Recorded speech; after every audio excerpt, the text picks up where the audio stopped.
1 minute. I think I'm going to need some help for this one.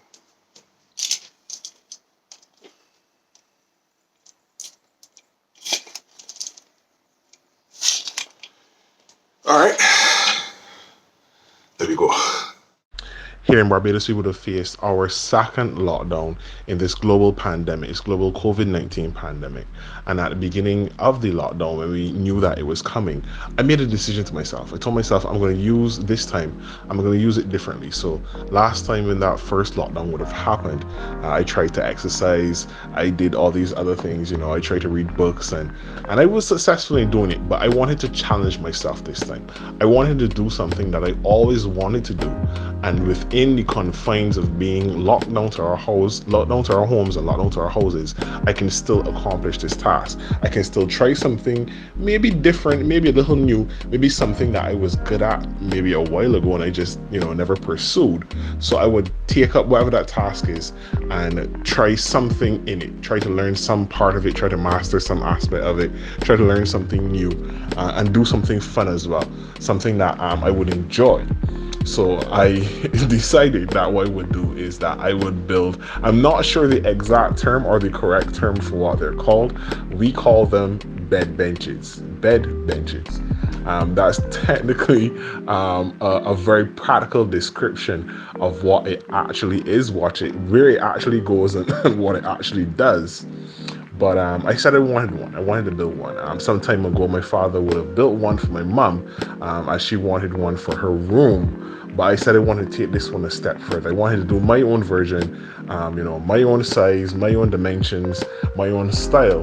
I'm gonna paint it and varnish it and everything myself, and maybe add in a couple of my own little secret elements to it as well. For years now, my father has been one of the best carpenters on our island, and I boast on him. He is phenomenal at the work that he does.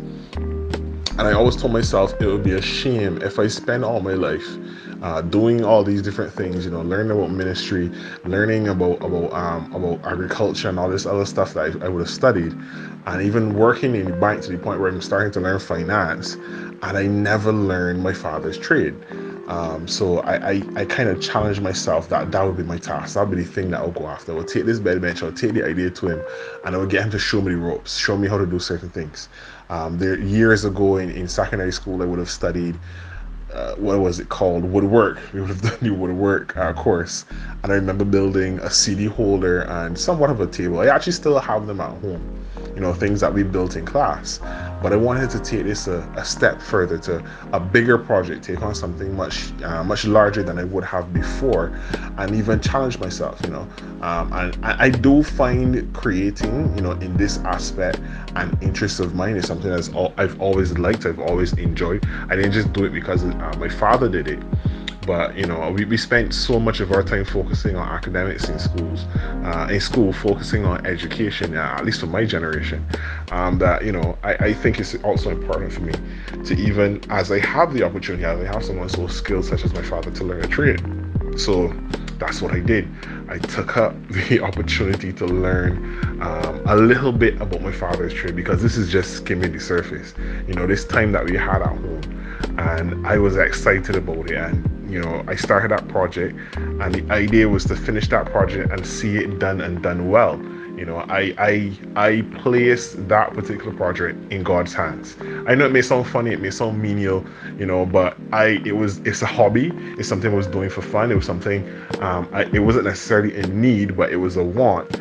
And even that I placed in God's hand. I said, well, God, I put this project in your hands. I want to see your glory shine even through this. If there's anything that you can do in this to help touch somebody, let it happen. And I prayed that kind of like half-heartedly, thinking, well, there's no way God can actually use me building a bench to bless somebody. But guess what? It blessed me. God has a remarkable way in which He created us. He created us in His image. In His image, meaning not that we so much look like Him, but we have a similar nature to Him. His nature is that of creation, and we also are given the ability to partner in creating. We've done so many things over the landscape and the scape of this earth.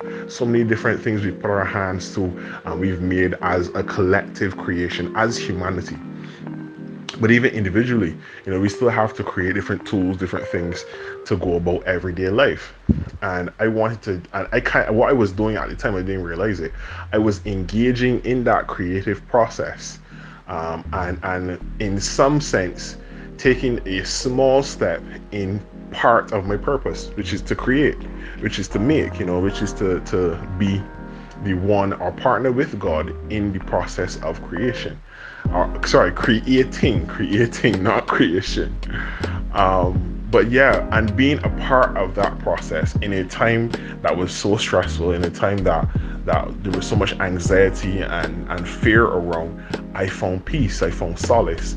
I don't necessarily think that particular peace and that solace and that rest that I found in this process of building this bed bench is select to carpentry. I think that any person who puts their hand towards their hobby, whatever it be, they have the opportunity to engage in that piece. We already know how relaxing. We already know that all the doctors, they recommend that doing these hobbies and taking part in these things. We see it across psychology. When we take a pause to do these things, we enter into a different space. We give our minds and our brains the opportunity to rest. But in this way now, when we actually do it and we do it with God in mind, so much more is that able to happen. So much more is the peace of God able to reside within us. And the great works that we set out to do, they come off even better because of it. I mean, at the end, I never would have expected that it would have turned out like this. There's some things that still aren't finished. There's some things that I still want to fine tweak and I want to fine tune, but it could not have come out better in my mind. Furthermore, it kind of surpassed my expectations because it's gone so well, and I never thought I would have had the ability to do it.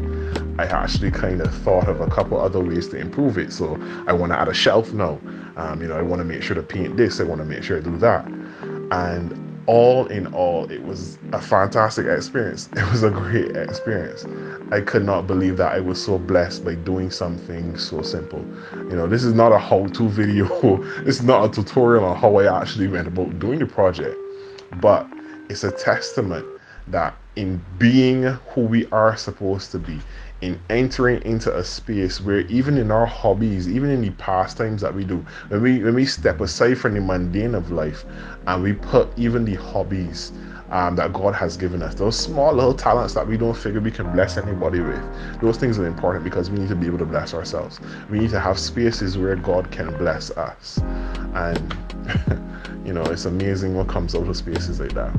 So I just pray that you guys too would allow God to use your little hobbies, the little things that you probably pushed aside because they don't make money or because they aren't as important as the things that you have to do every day. Don't neglect those things. Those things may be part of your mental health. Those things may be part of your peace. Those things give God opportunity to remind you of the simple pleasures and the whimsy that's in this world. It gives us a closer look at our childlike faith, whether it be art, whether it be carpentry, whether it be basket weaving, whatever that talent, that small little hobby that we usually just cast aside because it doesn't necessarily have significance today. Pick it back up, see what God can do through you, even in something as small as that.